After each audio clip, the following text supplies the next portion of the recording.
Listen, we're a work in progress until we leave this earth. I don't believe that you will complete the work before you write the book.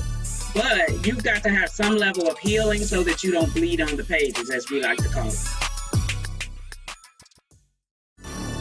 You're listening to the Leverage Your Incredible Factor podcast with Darnyelle Jervey Harmon, the place to be to leverage and scale a business that serves you financially and spiritually. I'm your host, spiritual business growth strategist Darnyelle J. Harmon. Join me each week for inspiring stories, powerful interviews, and business growth strategy to help you experience abundance in your life because of your business. If you are ready to play and pray bigger, let's get this party started. If this is your first time joining me, there's just a few things I want to make sure that you know. Number one, I am not new to this. I am true to this. For more than 10 years, I have been growing businesses, period. I am the absolute best at combining spiritual principles with business growth strategy to turn entrepreneurs into multiple 6- and 7-figure CEOs. And no, in case you are wondering, you do not have to choose. You can love God and make boatloads of money.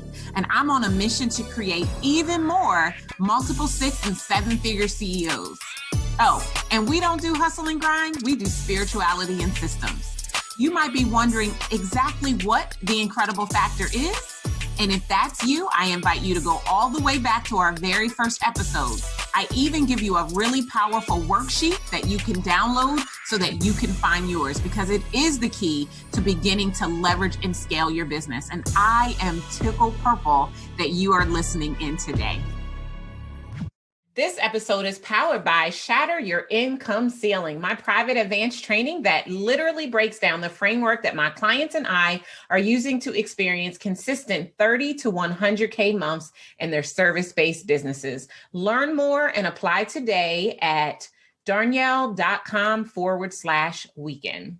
In today's episode, I chat with Tanisha Johnson, and you're about to get your whole life. If you are an author or you aspire to be an author, and you don't want to just write a book for the sake of writing a book, but you want to write the one book that is actually destined to take you to the 6- or 7-figure mark, OMG. I want you to get so super excited, because this interview has the potential to literally change your life. There were so many amazing things that Tanisha and I talked about in this interview.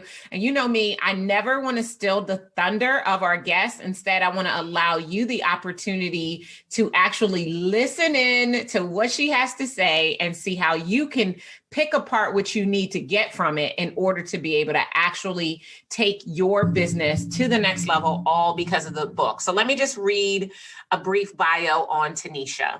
Authors worldwide write better thanks to editorial guru and authorpreneur Tanisha C. Johnson, perfecting manuscripts for hundreds of best-selling authors. She's on a mission to end the prominent everyday abuse of the English language and rectify punctuation pet peeves. As the founder and CEO of So It Is Written, LLC, Tanisha collaborates with industry professionals to take manuscripts to the marketplace, positioning authors for success in the literary world.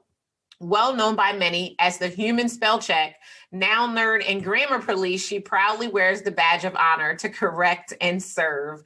Dubbed the editor's editor, Tanisha's positions writers as experts in their industry, oftentimes empowering them to create their own writing or editorial business, and thus developing multiple streams of income. To connect with Tanisha, we'll put all of her information in the show notes. OMG, I really hope that you are not driving while you listen to this interview. And if you are driving, then let's go on it right now and just give yourself permission to listen to the interview again so that you can literally take away all of the nuggets that Tanisha has to share with you. So without further ado, let's jump into my conversation with Tanisha Johnson. Tanisha Johnson, welcome to the Leverage Your Incredible Factor Business Podcast. How are you today? I'm so good, Darnyelle. Thanks so much for having me. Oh, yeah, I've been looking forward to this conversation. Not just because you are my client, but because I think that what you do is just so incredibly powerful. So why don't you just take a quick moment and tell everybody who you are in your own words?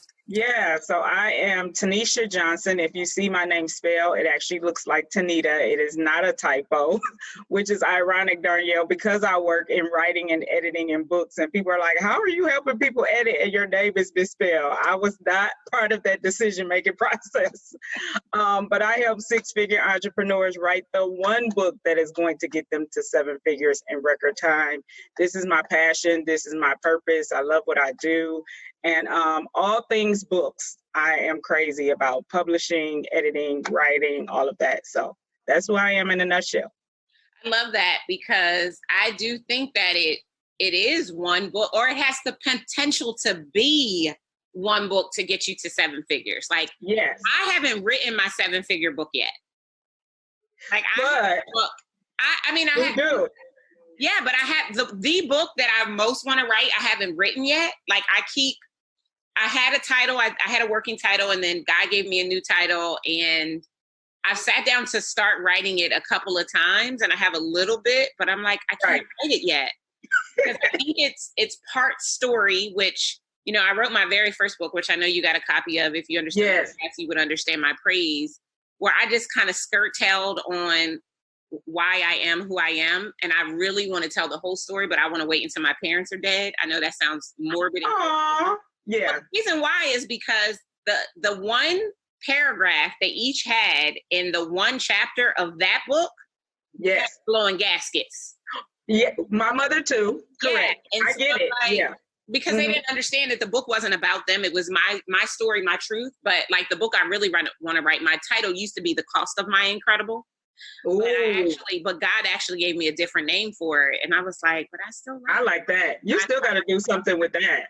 I really like that. But anyway, we're not here to talk about me and my book. We're here to talk about you and the work that you do. But I love this idea of the one book. So how did you come to realize, because I know you are the author of 15.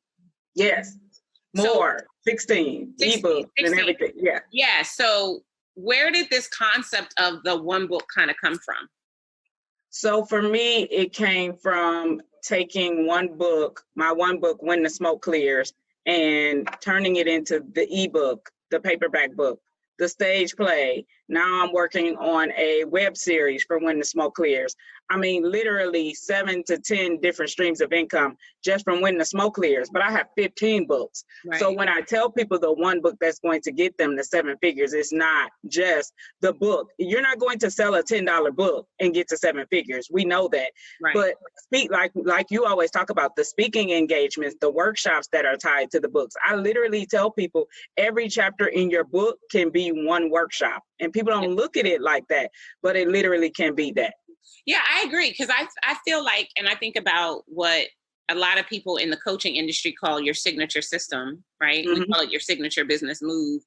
But every step in your system, the average system is 7 to 10 steps, and every step in your system is its own system, right? Yeah. And so if you think about that same premise inside of a book and what the book can do, like, I think that there's probably also a coaching program in addition to the stage play and the, you know, all of the other things that come outside of the book. And so when you think about getting to seven figures with, at least you said 7 different streams of, or 7 different ways you can utilize your book in order to get to 7 figures. When you're talking to an entrepreneur, and is this entrepreneur an entrepreneur that doesn't have a book yet? No, I would say this is probably the person that has books already, but they're not leveraging them. Okay. They're not necessarily seeing the income from the book because they've started, you know, like you said, most people start with their life story, right? Or they may start with the book that makes them an expert, and that's good and fine. But what's going to be the one book that, like you said, I know what my one book is. It's The Cost of My Incredible. Right. Because everybody wants to know, how did Darnyelle get to where Darnyelle is today? Right. And it's also good to know, how did Darnyelle get to where she is today? But what did she have to overcome, and where does she come from? Because for a long time, I looked at Darnyelle from a distance, and I'll be honest, Darnyelle, I was like, I'm not even ready. I'm not even going to step to her until I'm ready. Like, it was just, I didn't feel qualified to even come. You know what I'm saying? So I think it's a matter of people knowing what's their one book. And so I help them figure that out. I think that's good that you say that. Not the whole I didn't feel qualified thing, but I get what you mean by it. And I wonder if part of the reason why people don't write the book is because they don't feel qualified. They don't, Darnyelle. So here's what a lot of people tell me. My story is good, but like you said, I want to wait until my parents are deceased, or I'm afraid of what my parents are going to say, or my family. It may not be parents, but it may be a family member. And they'll say, well, my family is pretty close. I don't want them to be mad at me. People are going to be mad at you when you write the tell-all book. Like, somebody is going to be mad. And I think that it's not even necessarily that it's a tell-all per se. I mean, yeah, if you've been through some stuff and all of that, yeah, all of that stuff may be relevant to the story and the positioning that you're trying to get to. But I think that being qualified, and tell me if I'm wrong, but from my vantage point, I feel like the being qualified is the person not thinking with intent about the purpose of the book.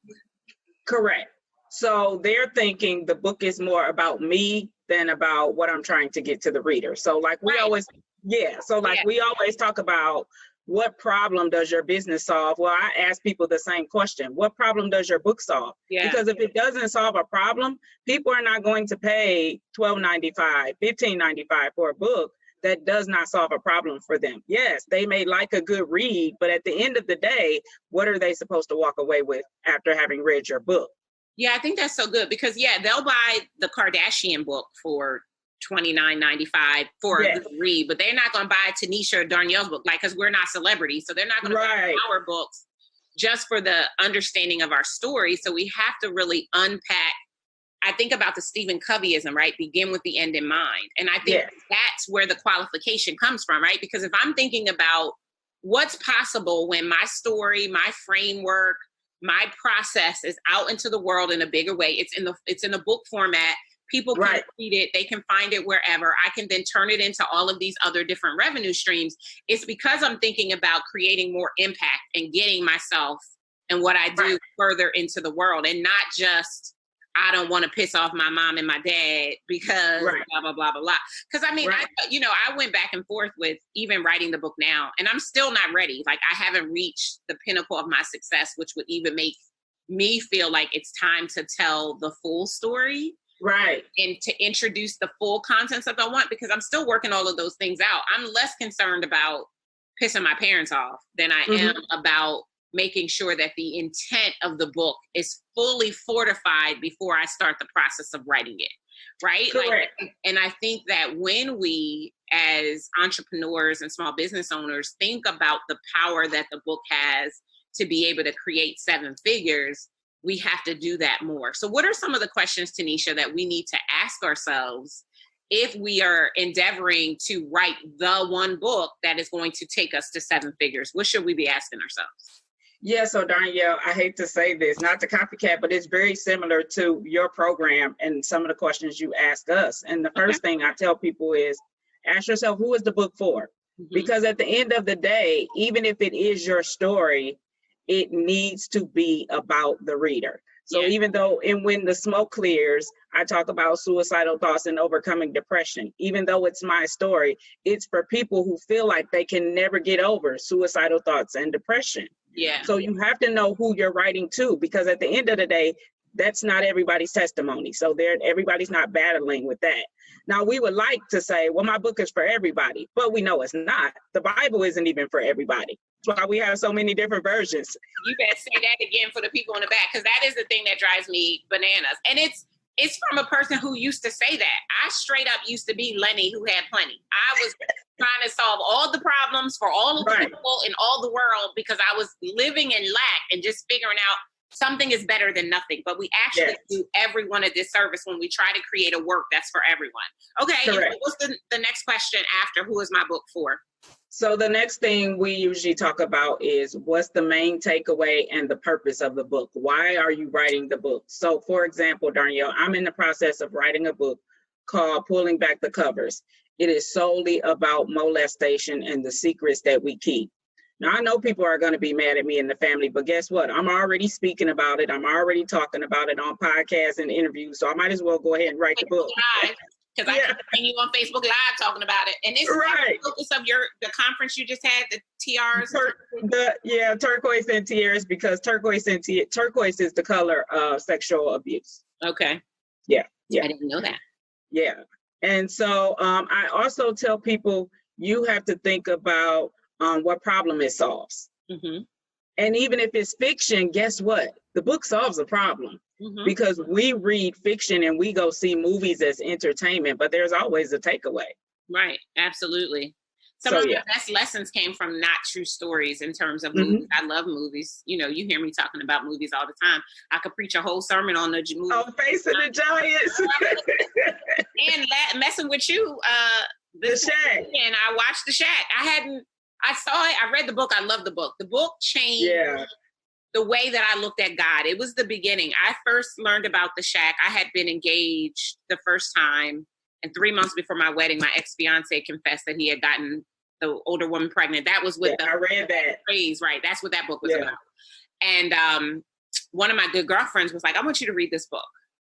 And I read it, and it totally transformed the way that I saw God. It allowed me to see him as something other than what had been shoved down my throat he was through traditional religion. And so when it became a movie, I was so excited to go see it, and then seeing Octavia Spencer be God, and then God become the Asian man, like all of that. Like, I'm whoever you need me to be, right? Like, I just love that whole process. And I think that even using William Paul Young's book and The Shack as an example, I don't know that I don't know what his purpose was, because I haven't seen any interviews of him talking about why he wrote the book and how, it was loosely based on a true story and all of that. But even in that book, the purpose and the intent, I believe, being to shift the way that people see God and to open themselves up to the principles of God instead of being bound to the religion that is God. I know that's probably a whole another podcast episode for another day. But I think that when I hear you talking about these three questions, what's the problem it solved, who is the book for, and what is the purpose and the main takeaway, I think that if we can ground ourselves in those three questions in any area of business, because this is at the end of the day all about business, we can find a solution that is going to open us up to generate money at the level that we all really want to be generating. Absolutely. And so I also think with The Shack is so much meat in that book to where you can glean something different depending on the season you are in life. Yeah. Because right now I solely look at The Shack as a movie to deal with unforgiveness. Oh yeah, totally. Yeah. I think that is probably the most powerful lesson. I feel that way about Facing the Giants. I watch it the first Sunday of every month. It's like my communion. And every time I watch it, I get something from it. I could probably tell you every line of that whole entire movie. And when I watched it 2 months ago, or what's this? So beginning of October when I watched it, it was the very first time I realized at the end of the movie, when he's about to have David kick the ball and the wind starts blowing, he goes, kick it now. And his coach comes over and says, what are you doing? He said, I'm preparing for rain. That was the very first time I'd seen that movie. I probably said it out loud, but that was the very first time I got it. That was the first time. And so I feel like, we have the power to leverage stories that way. And I think that, and I want to actually have you, as much as you're willing to, and I think you probably are fully willing because you be talking about it online, fully talk about your own story and why So It Is Written was born, why you have this mandate and mantle around the book, the story, healing from your own story. Because I think that that's the bigger message that you are portraying in the marketplace, is helping entrepreneurs who have big destinies heal from their own story and use the power of their story to help them to make the impact and income that they truly are created to have, right? And so when we look at your own story, and again, pulling back the layers as much as you would like and feel comfortable in this forum, what was it about when you was The Smoke Clear? Was that the first book? So I started When the Smoke Clears first. Okay. But it was released second, actually, because like you said, I just knew the book wasn't done. And so my first book was actually 100 Words of Encouragement. They're like daily inspirations. But literally writing for me has been my voice for so long because I was taught to be hushed. I was taught to be silent. I came up in a house where we were taught children are seen, not heard. If something happens to you, you don't talk about what happens in this house. What happens in this house stays in this house.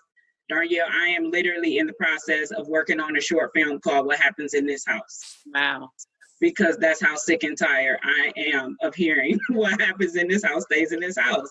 And so for me, the writing was an outlet, and I thought I would go into traditional journalism. And then when I got into it and got out of journalism school, I hated reporting. I didn't want to do that every day. It's the creative piece and it's the outlet piece. And I write poetry as well. It's the creative flow that allows me to have a voice and then sharing it with others. So I always tell people, writing is healing. And anytime I do any type of program, any type of conference, any type of webinar, there is some form of writing involved. Even at Turquoise and Tiaras, all of the women got a journal when they left. So yeah. I think that is so good. I mean, there's so many powerful things that you said, but writing has been my voice. Like, I don't know if you know this story about me. I can't remember if it's in my first book or not, but I found my voice when I was in the 5th grade because of Miss Dixon. Because Miss Dixon, I was a very angry child. My mom had just went to jail on my birthday, right? And I was pissed off at the world, and she saw my potential, and she pulled me to the side and gave me that first composition notebook and was like, listen, this is a journal. Every time you get pissed off, well, she didn't say pissed off, but every time you get upset, I want you to write in this journal. I mean, 2 weeks later, the thing was filled to the brim.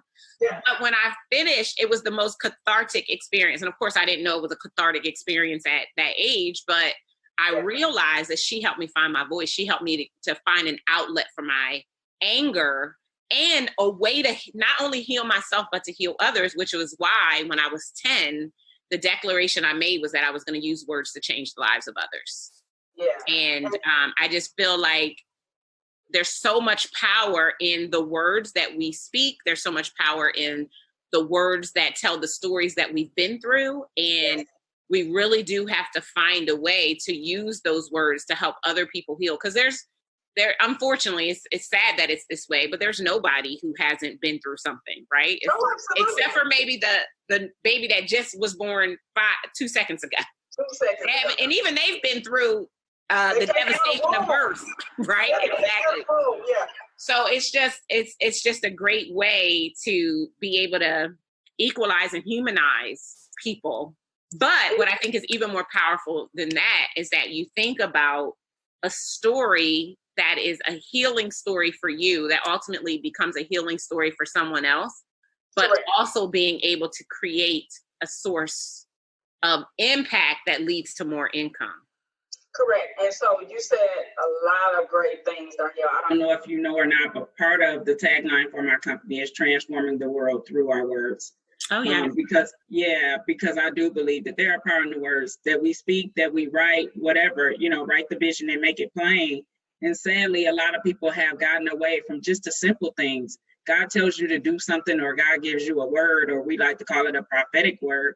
We don't even take the time to write it down. Yeah. It's like, just do the simple things and write it down.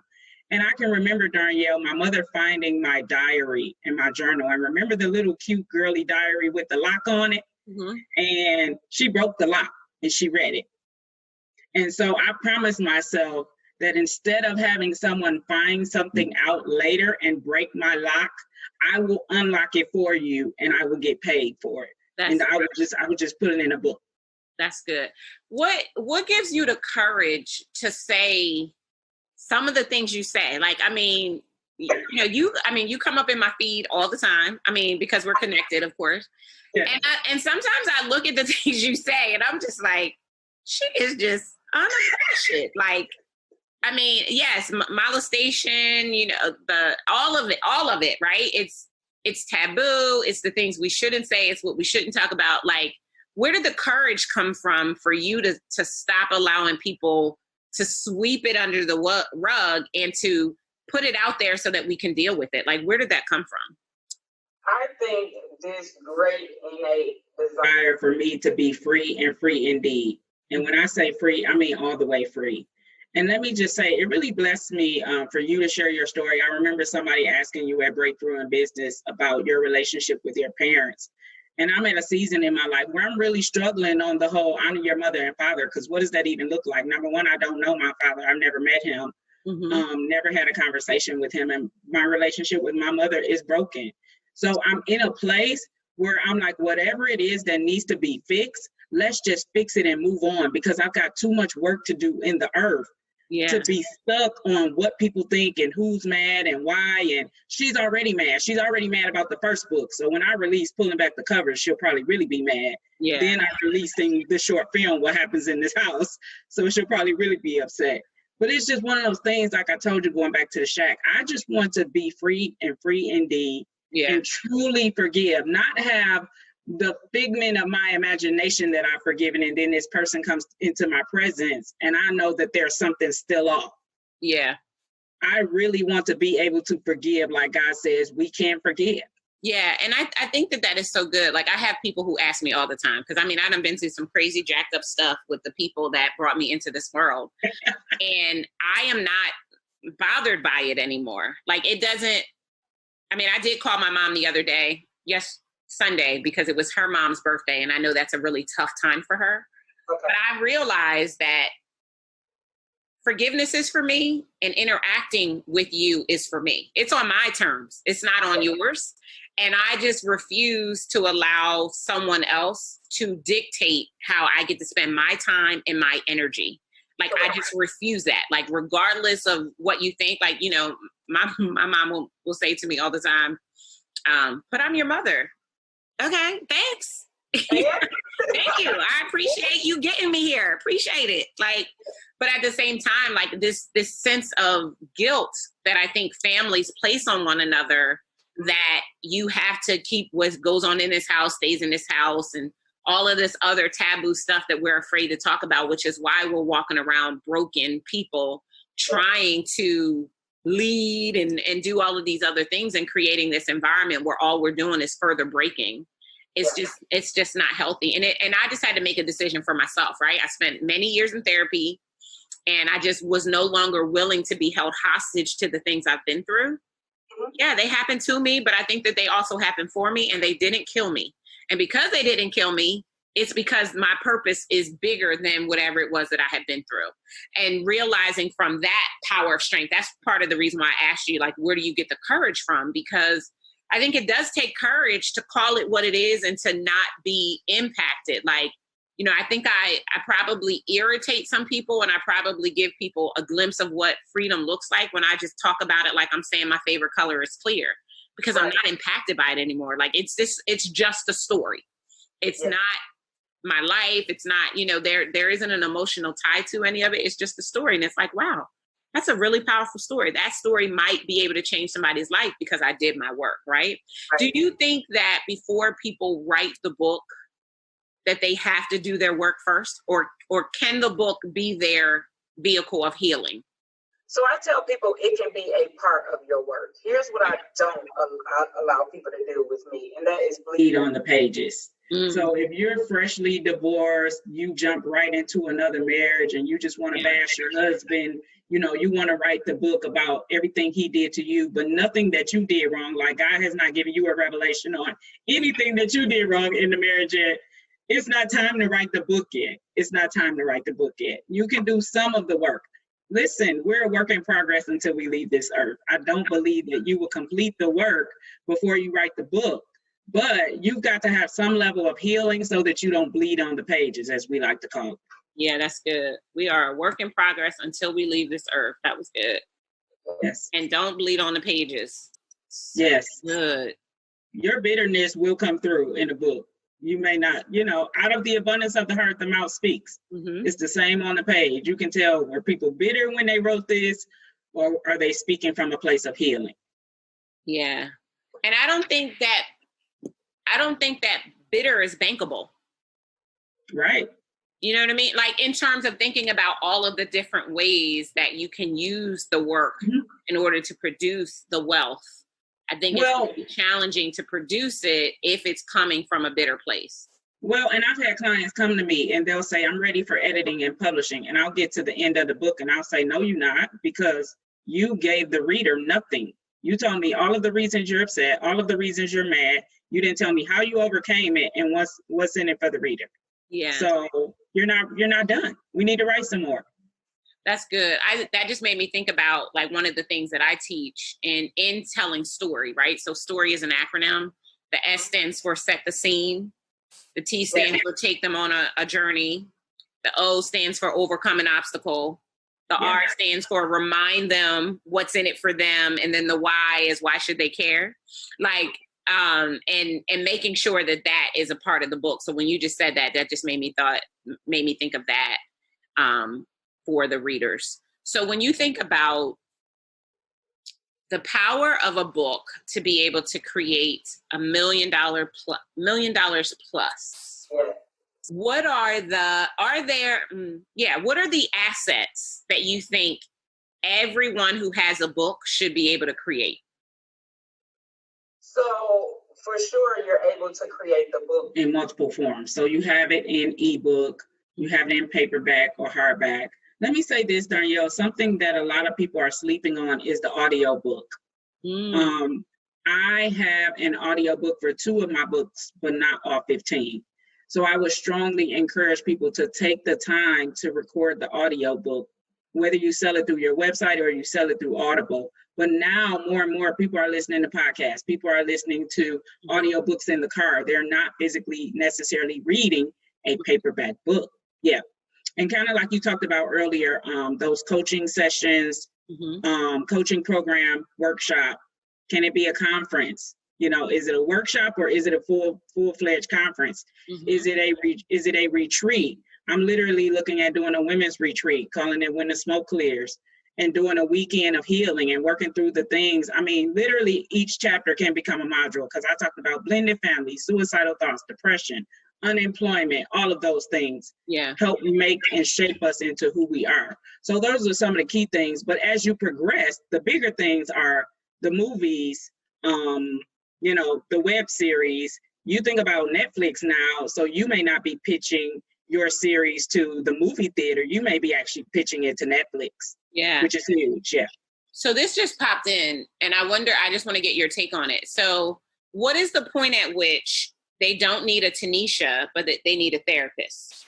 Like, what is that before they come to you? Because I'm thinking about you saying that you might do a weekend of healing, and without I don't know what the proper terminology is, but we'll call it the credentials, for lack of a better way to describe it. Without the credentials to deal with a person who is adversely affected mental health wise by some of the things that they've been through, like at what point, or do you engage mental health practitioners in what you're doing because of the level of the work that you're doing is really, really heavy? I do. And so, Darnyelle, part of the process is with Turquoise and Tiaras, it's a one-day event. So at the end of it, they get resources for counselors, because at the end of the day, we've unlocked some things. We've talked about some things that are probably really, really heavy. You need to continue the process of healing. I don't refer them to a church. I give them counselors, you know, and resources, you know, a list of counselors. If we do the weekend, which I have not done yet, yes, just like at Turquoise and Tiaras, the speakers, some of the facilitators will be licensed counselors. Yeah. So the purpose is for them to stay connected to them, and they can always connect with them virtually. It doesn't matter where they live. You know, they can get with them on a session via Zoom. So, yeah.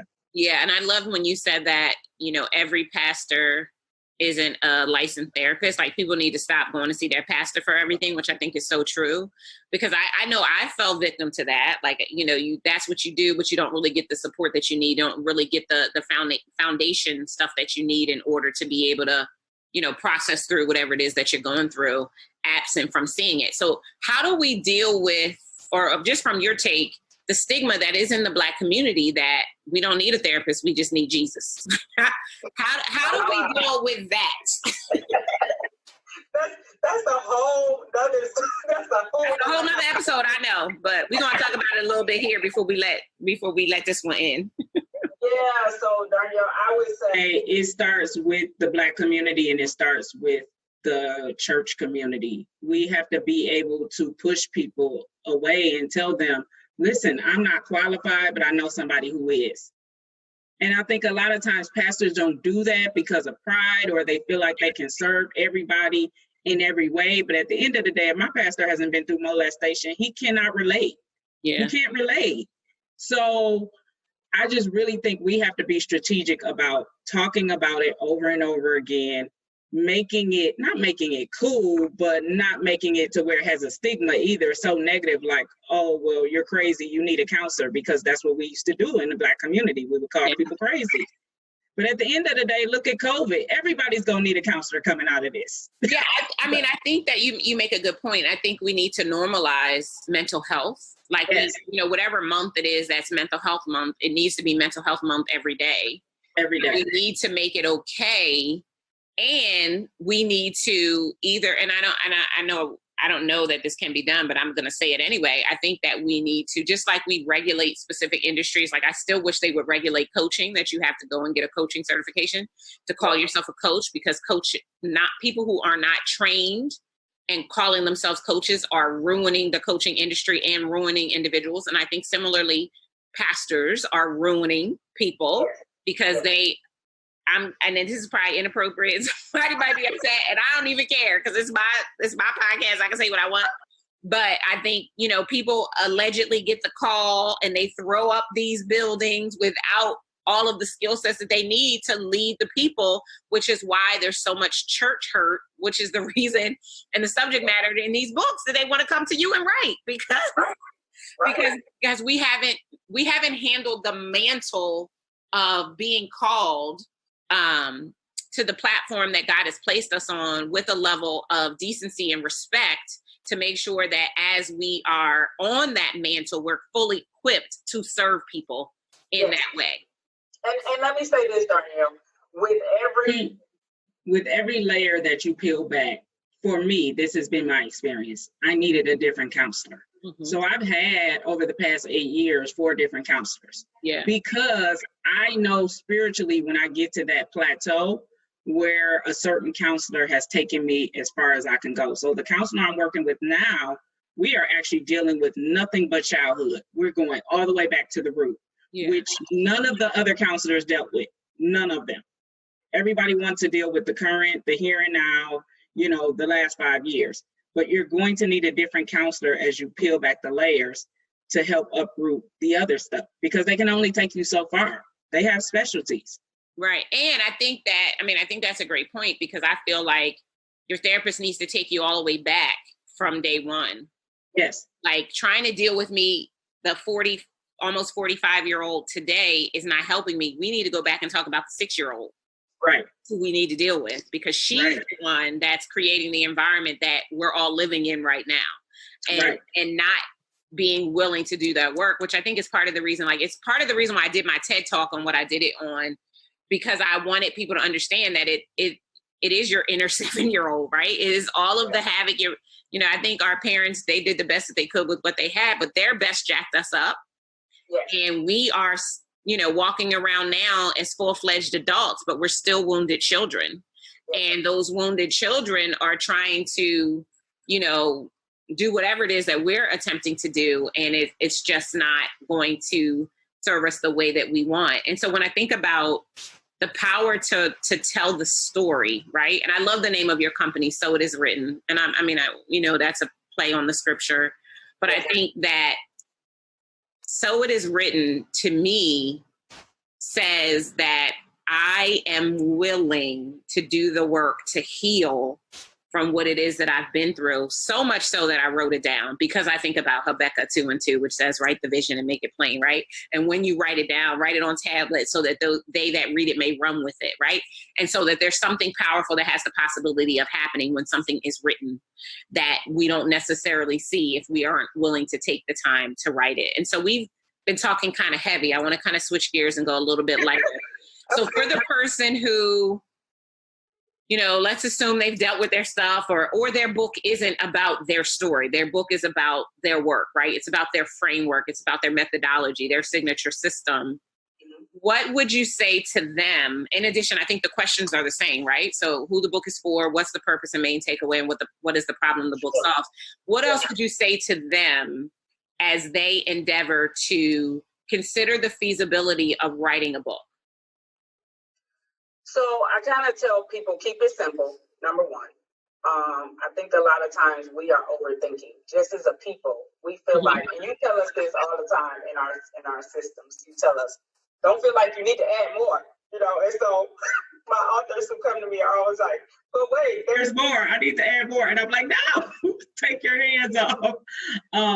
So keeping it simple and not, I don't want to say dumbing it down, but not writing so eloquently that your audience can't understand it, but at the same time, just simplifying the process. Yeah. Because if your book is going to solve a problem, people should walk away and be able to implement whatever your book is about. Yeah. Whatever it's about. So I tell people, keep it simple as you can. And sure, a lot of people are concerned about page count, and I don't know why, but some of the most powerful books I have read have been 20 pages, 30 pages. Mm-hmm. So yeah, I think that two things just came up for me. So the first one on dumbing it down, I think you should tell them to dumb it down. I always say, if you can't give your book to a sixth grader and they completely understand it and are able to say back to you in book report form what it is you gave, your book is too deep. Like, you are speaking at a level that most people aren't going to understand it.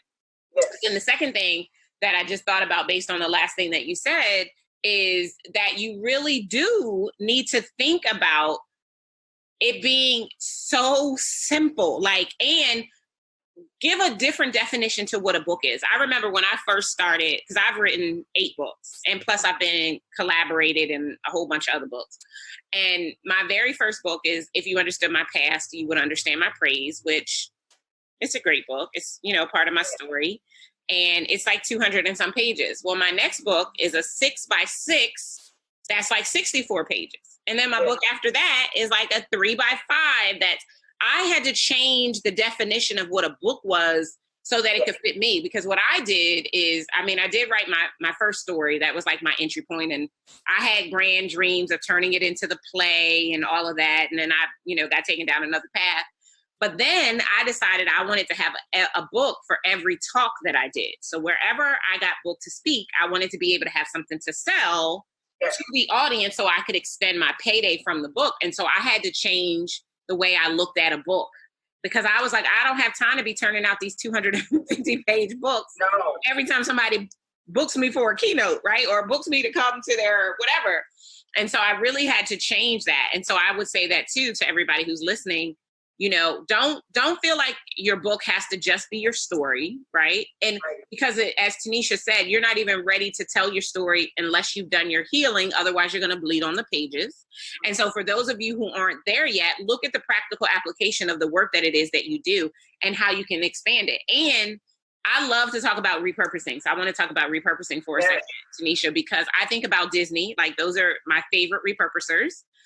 Disney has all of the stories in a vault. They bring it out. They license it. There's like 500,000 different versions of Cinderella.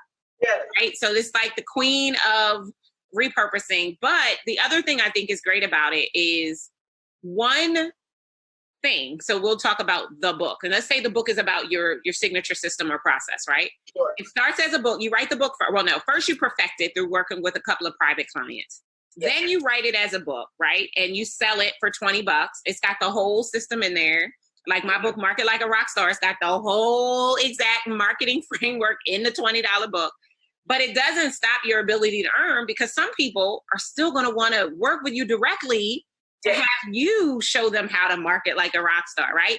And I used to have a 1-day workshop that was called Market Like a Rock Star. Then I turned it into a 3-day event that was all about market like a rock star. So even if it's not tell the story that's going to make your mom and dad turn over in their grave, write the book on your system or your process, because it's going to open way more doors. I think a book is an expensive business card, but it'll open so many doors and open up so many opportunities for you to be able to use the content that is in that book to be able to change people's lives. So Darnyelle, I tell people you should write at least 2 books in life. And the first one, of course, is some portion, if not all, of your life story.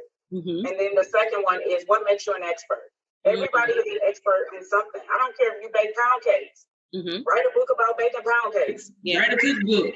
Write a children's book. You are an expert in something. That's good. I like that. And I think that really simplifies it, right? Like, yeah. or even what you want to be an expert in, right? Like you think you're good at it, because I think the book makes you an instant expert. I remember when I got my very first copy of Past Praised in the mail. And I was like, I cried like a baby because my name was on the front of a book. It was on the spine of a book. Like it was on the back with a picture of me. Like I was just like, oh my gosh, like I've reached the big time. But it is something really powerful to be able to have enough gumption, for lack of a better way to describe it, to actually sit down and formulate your words into a book. And tell me if I'm wrong, but the statistics, I believe, still say that only 2% of people actually write a book, right? That actually go on to become an author, or has it changed? Millions are thinking about it, but the average person won't follow through. Yeah. So what do you say to the average person that knows that they have a book in them, they have a framework, they have something that they deem themselves to be an expert in, but they've not yet taken pen to paper? Like, what do you say to them? What do you recommend as the process that they utilize? So 2 questions now, clearly. What do you say to them is the first question. And then number 2, what is the process you recommend to them to make it easy to get the book done? So for both of those questions, clearly they need to hire me, number 1. if they're not going to hire me, again, I go back to those questions, Darnyelle. You have to sit down and ask yourself those questions before you start writing. Mm-hmm. Who is the book for? What's the purpose? And what's the main takeaway? Yeah. Literally. If you ask yourself those questions going into the writing will be directed by those questions. That's good. Oh, and keep it simple. Keep it simple. It really doesn't have to be deep.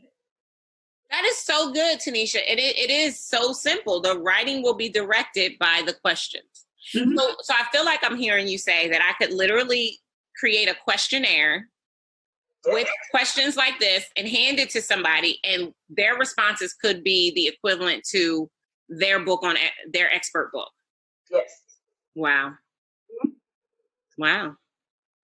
That's simple. That's it. Wow. That's good. All right. So before we get out of here, what else would you like to share with the people? I think I've shared most. Most and all. Hey, if you feel complete, I feel complete. I just have our Incredible Factor Wisdom questions that I'll ask you to kind of ground out our interview. We'll put how people can connect with you in the show notes, so they'll be able to reach out to you if they're interested in learning more about you, working with them in the process to get the book done, and then setting them on a trajectory to take this one book and generate their 7 figures or more. We'll definitely do that. Okay, so I always ask my Incredible Factor Wisdom questions. And these questions are, again, just kind of to ground our time together, because very little do I actually talk about business, although I have the audacity to call this a business podcast. So when you think about your favorite quotes, what is the quote that comes to mind? It's actually the Bible verse, right? The vision and make it plain. Awesome. Yeah. And then what was the last book you read? I'm actually still reading your book. Oh, okay. Yeah, I'm in the process of reading your book right now, but I just finished Godmothers by Lisa Bevere as well. Okay. What do you think about my book so far? Do I want to know what you think about my book? I'm still at the point where you were in the car like, did he just say? Oh, you said at the beginning. Did I even hit him yet? Yeah, you hit him, yeah. Okay, yeah. So I'm going into the next chapter, yeah. So I'm on edge in my bed like this. It's funny because I tell people, like, it's my story, and I can say it today, but when I wrote the book back in 2007, I wasn't ready to tell people it was my story, which is why it's written in first person. So you will only know. It's so funny because people still today, I don't even know how they get it. Like it's available. Like you can go and order it at a bookstore or whatever. But people to this day still send emails and they're like, and when you were talking about Trenton and the girl, and I'm like, they have no clue. That's good. Okay. And then the last question is, what is the one tool that you swear by to grow your business? Oh, wow. For me, my Google Calendar. I'm sorry. If it ain't on my calendar, it's not happening.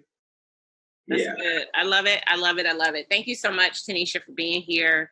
I'm grateful and appreciative to you for having those courageous conversations and help people to do their healing work and recognizing the point at which it's time to take what they've healed and put it into a book that can take them to their wealthy place. So I'm really excited for the work that you're doing. And I know so many lives are going to be changed because you show up every single day in the world. If you guys are not following Tanisha, again, we will put all of her information in the show notes. I just have to warn you, if you start following her, she is very vocal. She is extremely courageous, and she is going to disrupt the patterns that you have about yourself, about life, and force you, she's going to force you. It's not even to make you. She's going to force you to ask yourself those really tough questions so that you can turn a corner and become a better version of yourself. So Tanisha, thank you so much. Say that again.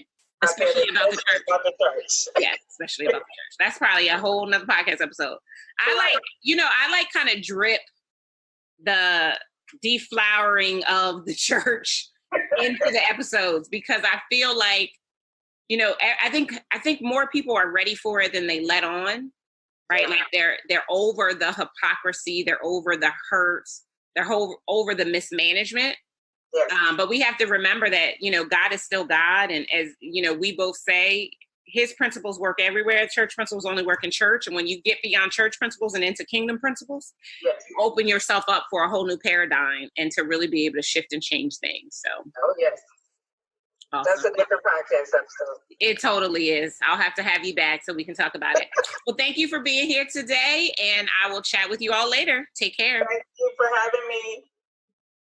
I know you're feeling me. That interview was fire. And now what I love about it is that you literally know what you need to do to write the one book that has the potential to add 6 or 7 or maybe even multiple 7 figures to your business's bottom line. I knew you were going to love Tanisha, so I was so excited to present her to you. There were a couple of things that she said during the interview that I just want to pull on a little bit, just to make sure you heard them, because sometimes we're listening so intently that the most powerful things go right over our head. So the first thing she said that I loved was that most people do not write the book because they don't feel qualified. And if that's you, I hope that we got you all the way together and now you actually do realize that you are qualified and that what you've been through actually has the potential to not only continue to change your life, but to change the lives of others as you actually write the book, the one book that has the potential to change everything. She also said, if you think your book is about you, then you are missing the point. I love that. I put big circles around that on my paper as I was taking notes, because so many people get caught up into thinking that the book is about ego. The book is not about ego. It is not about you. It's about the lives that will be changed when you share the story, write the framework, put it all out there for people to see it. And the other thing she said, and this one might have snatched a couple of edges, is that your book needs to solve a problem. And if your book doesn't solve a problem, no matter how great the cover art is, it is not going to sell. And that's regardless of whether it's $10, $20, $50. It is not going to sell if it does not solve a problem that people currently have. And so I'm really excited that I had the opportunity to share Tanisha with you. Tanisha is actually a member of the Leverage and Scale Mastery Mastermind. It's our mastermind for 6-figure service-based entrepreneurs on the move to millions, which I've already shared with you is what this podcast name is becoming in the coming months. And so I wanted to just take a quick moment and share a little bit more about the mastermind and how, if you are a 6-figure entrepreneur who is tired of being stuck at 6 figures and you can really see yourself getting the support that you need to get your business on the trajectory to the $1 million mark with milestone stops at $250,000, $500,000, $750,000, and $1 million along the way, then I do invite you to go apply for our private training, which is aptly called Move to Millions. In it, I share the 4 steps in the framework that we utilize with our clients that helps us to create new $1 million companies every single year in our business. Oh, and just so we're clear, I am not talking about $1 million in sales. I'm talking about $1 million in cold hard cash that is coming to your business inside of a year.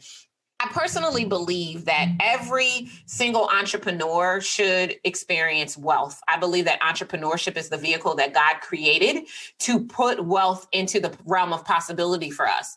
And so if you aren't experiencing a business that has you on that trajectory, you probably need some support. And I don't know anybody better than I at what it is that I do to help my clients close the gaps that are keeping them from what it is that they crave in every area of their life, including their business. And so I would welcome an opportunity for you to apply for the program. And you can start the journey right now by going to partnerwithdarnyelle.com.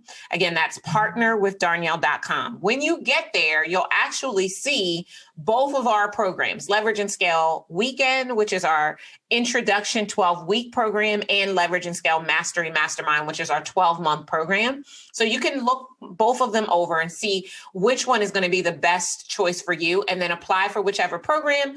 If your application is accepted, we will share our private training with you, where we walk through not only our framework, but how we support our clients and everything about the program, so that you can make a qualified decision as to whether or not now is the time and we're the right fit to get you on your move to millions. So I want to thank you guys for joining me today. I just love this topic, and I hope that if you haven't already written the one book, you get the support that you need to write the one book. And I would highly recommend that you consider reaching out to Tanisha. All of her information is going to be in the show notes for you. So if you did enjoy our conversation, make sure that you go and you connect directly with her so that you don't miss anything that it is that she brings out, because I'm promising you, her ability to help you to write that one book could literally change your life forever. I'll see you guys next time. Take care. Thank you for joining me for the Leverage Your Incredible Factor Business Podcast. If, after listening to this episode, you know that it's time that you stop playing and praying small, you should go grab my Grow Your Business Toolkit. Based on the pillars of business optimization, this toolkit is the only resource you need to get crystal clear about what it will take to take your business to the 7-figure mark. Go grab yours today at growyourbiztoolkit.com. And if you enjoyed our time together, do yourself a favor. Head on over to iTunes, subscribe, rate, and leave us a review. Until next time, remember, you deserve to scale your business, shake the planet, and fund the life you crave. Take care.